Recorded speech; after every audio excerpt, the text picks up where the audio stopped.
smell hit me before anything else. Garlic bread and charcoal smoke drifting through the cracked car window. The kind of late afternoon heat that makes the air above the asphalt shimmer. I had driven 40 minutes because I had left a box behind. Just one. Shoved under the bed in my old room with some of my dad's things in it. A watch. A few photos. Nothing I could replace. I should have known from the cars lining the street. My aunt's white Suburban. My cousin's truck with the dented tailgate. My uncle's Jeep parked halfway on the grass like always. I counted 6 vehicles before I even pulled into the driveway. I almost didn't go in. But the box had my dad's watch in it, so I got out of the car. The banner was the first thing I saw. It hung across the garage door, zip-tied to the handles on both sides, white fabric with red block letters someone had painted by hand. Finally free from the deadweight, there was a balloon arch underneath it, red and white, and someone had taped a printed photo of my face to the center balloon with a red X drawn across it. I stood in the driveway for a moment, just standing there. My mom was on the back patio with a glass of wine, laughing at something my aunt had said. My cousin saw me first. He was maybe 20 feet away, holding a paper plate, and when he spotted me, he didn't say anything. He just grinned and called back toward the patio. She actually showed up. My mom turned around. She didn't look embarrassed. She looked like someone who had been waiting. Adrienne. That was all she said. Just my name, flat, like a period at the end of a sentence.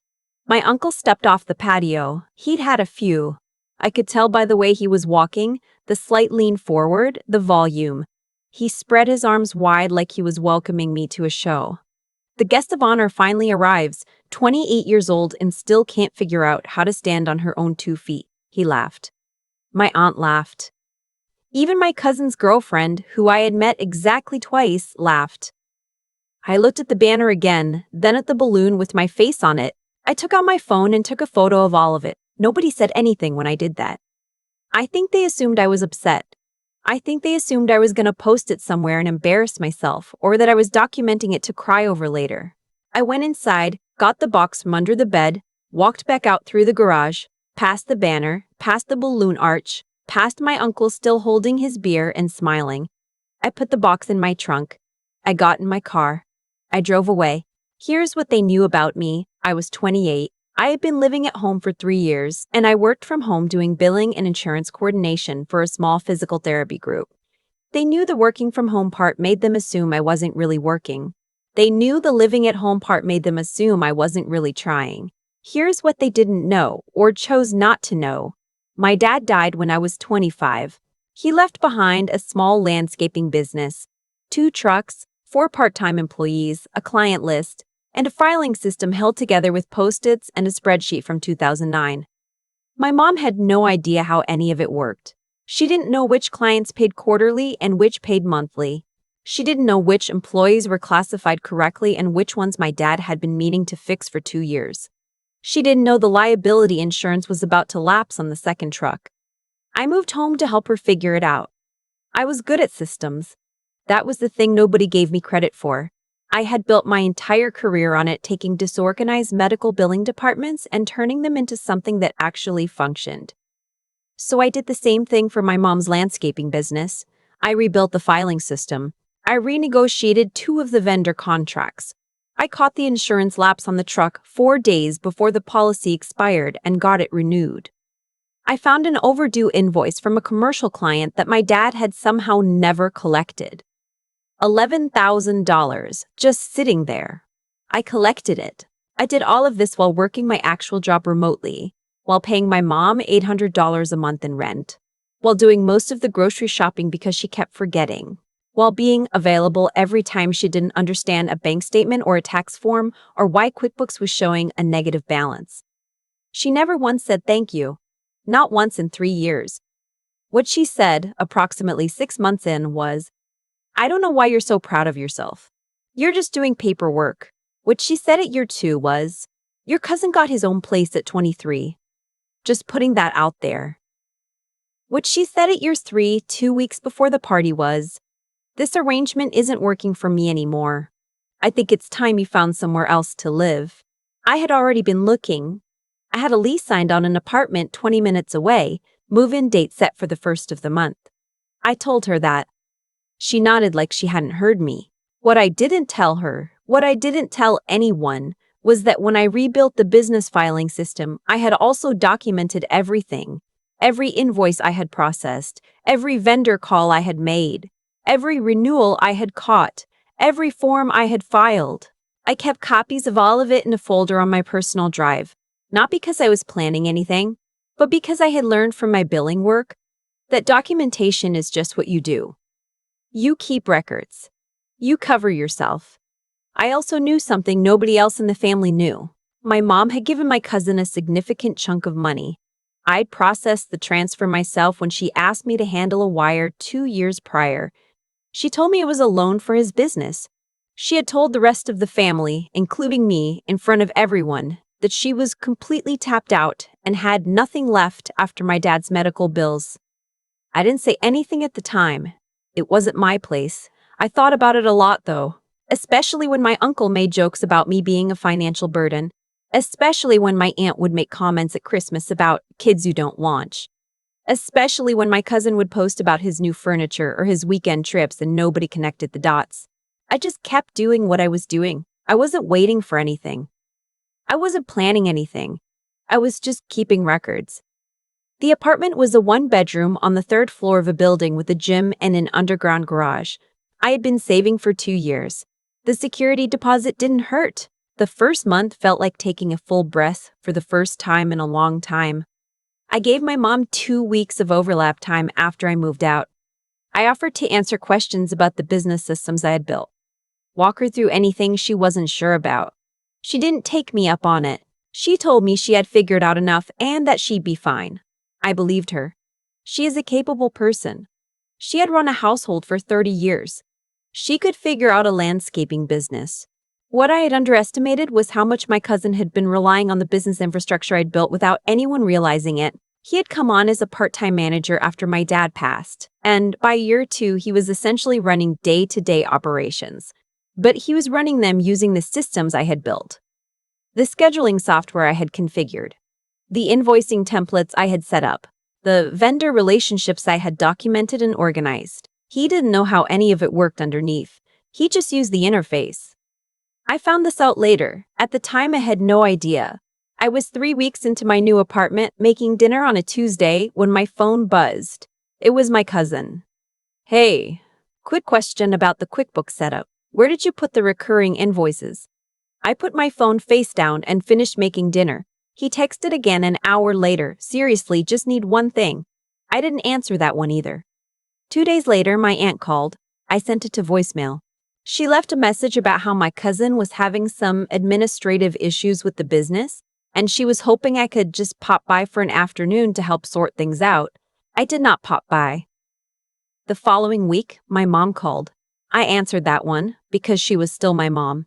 There are some problems with the billing, she said.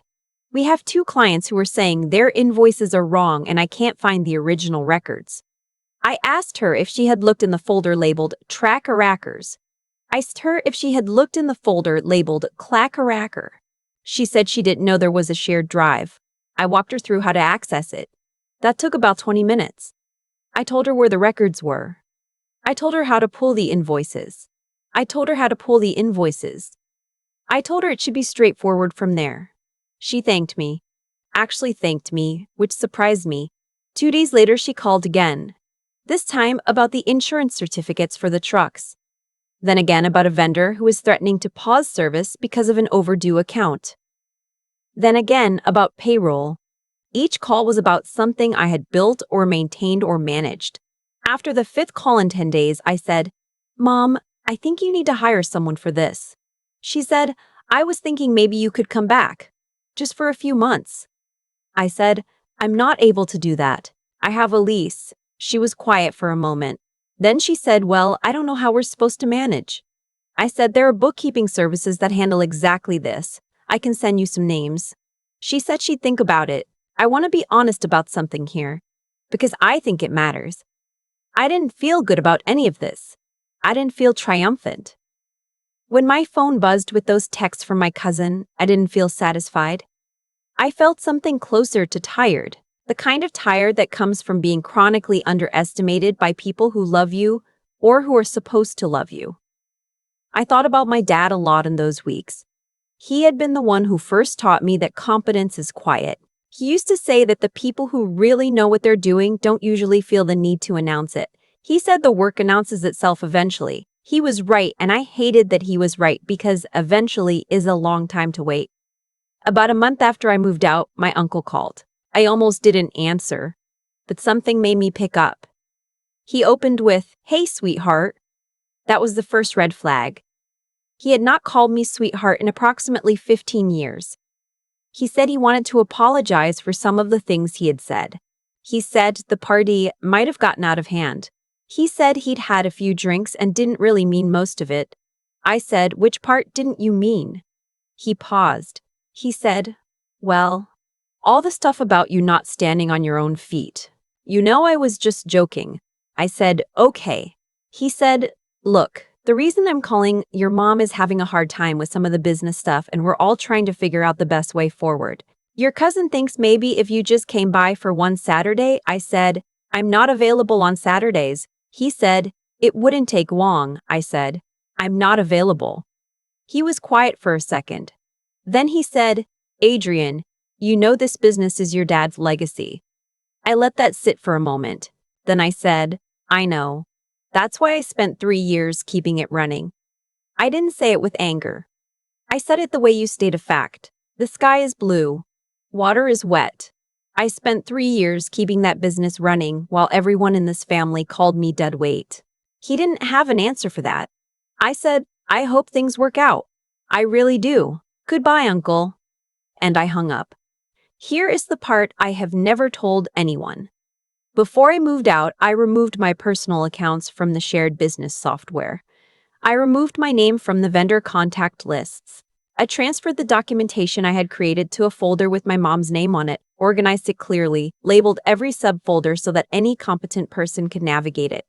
I handed it over completely, but I also, and I want to be clear that this was not done maliciously, I also did not train anyone to use it. I had offered.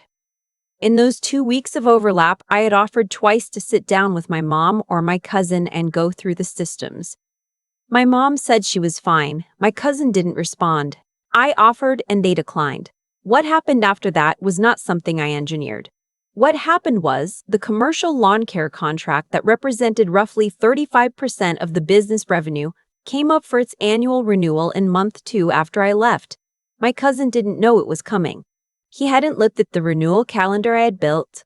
The client sent a renewal inquiry to the old email address, one I'd forwarded to my mom's account and then explained to her 3 separate times. She had changed email apps and hadn't reconnected the forwarding.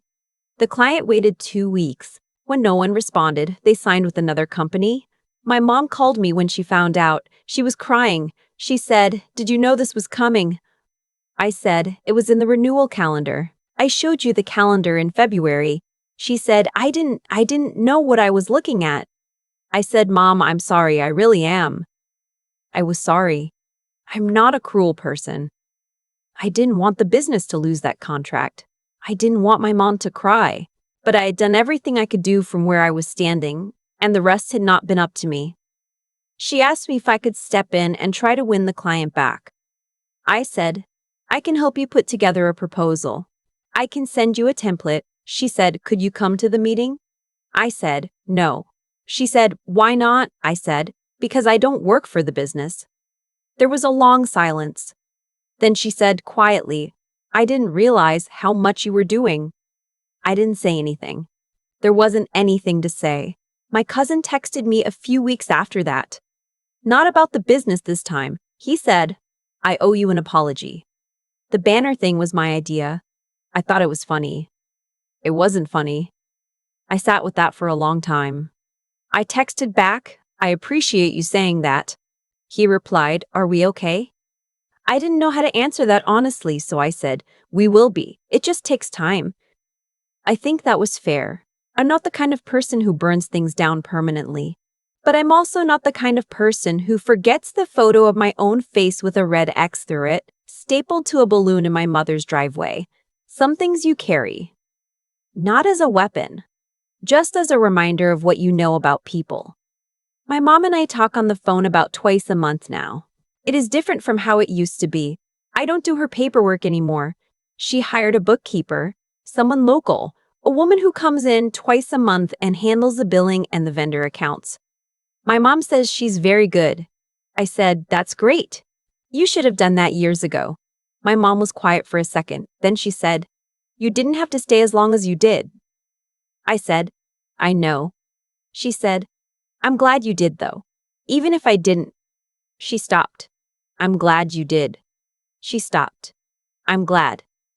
That was as close as we have come to talking about it directly. Maybe that's all we'll ever get. I've made my peace with that mostly. What I have not made peace with, what I think about sometimes driving home from work with the windows down, is the banner. Not even the words on it, just the fact of it. The planning that went into it, the paint, the zip ties, the balloon arch. Someone went to a party supply store. Someone bought those materials. Someone came home and painted those letters by hand. That was not a spontaneous cruelty. That was an organized one. And I think about that sometimes the same way you think about something that showed you exactly who people are in a moment when they thought they were safe to be fully themselves. I still have the photo, not to use it, not to show anyone, just because I took it and it's mine, and some things you keep. My dad taught me that too, in a way. He kept every receipt, every contract, every scrap of paper that proved what he had done and what he was owed. He said you never know when you'll need to remember what actually happened. He was right about that. He was right about most things. I'm standing on my own 2 feet now. I've been for a while. I just needed to be somewhere quiet enough to do it. I've thought a lot about why it took so long for any of them to see it. My uncle is not a stupid man. My mom is not an oblivious one. My cousin knew on some level that the business hadn't run itself for 3 years. People don't usually miss what's in front of them because they lack the ability to see it. They miss it because seeing it would cost them something. An apology, an adjustment, a quieter sense of superiority.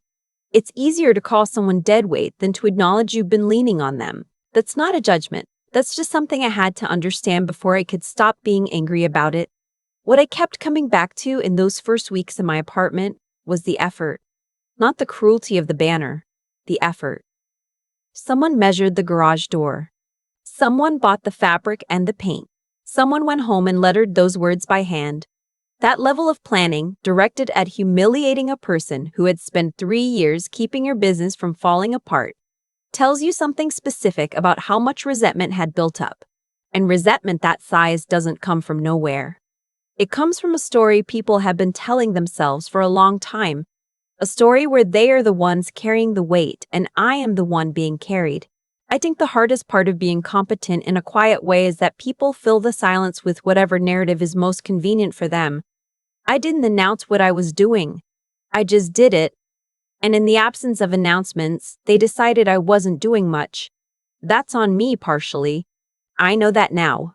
Competence that goes undocumented, except by yourself in a private folder, is competence that gets written out of the story. I kept records for practical reasons, not strategic ones, and it turned out the practical reasons were enough. But I think there's a version of my life where I advocated for myself more clearly, earlier, and some of this gets avoided. I don't know. Maybe not. Some people are determined to underestimate you regardless. What I do know is this: the moment I stopped being available, the truth became unavoidable.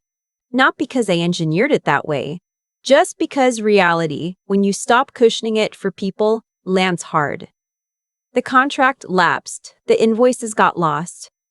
The vendor threatened to pull service. All of it was already fragile. I had just been the person holding it together long enough that nobody noticed the fragility. My dad used to say that integrity means doing the right thing even when nobody's watching. I believe that. I still do. But I've added something to it now, something he might have agreed with if I'd had the chance to ask him. Integrity also means knowing your own worth clearly enough that you don't keep offering it to people who've decided it has no value. Adrienne didn't blow anything up. She didn't make a scene in the driveway. She took a photo and drove away, and she kept driving, and she built something quiet and stable and hers. The business problems that followed were not her responsibility. The apologies that followed were not her responsibility. The apologies that followed were not her victory. They were just the natural result of a system that had depended on her revealing finally exactly how much it had depended on her. That's not revenge. That's just what happens when you stop holding the floor up for people who told you to leave the room. I'm still working on the forgiveness part. I won't pretend I'm further along than I am. But I know who I am and I know what I did and I still have the photo. That's enough for now.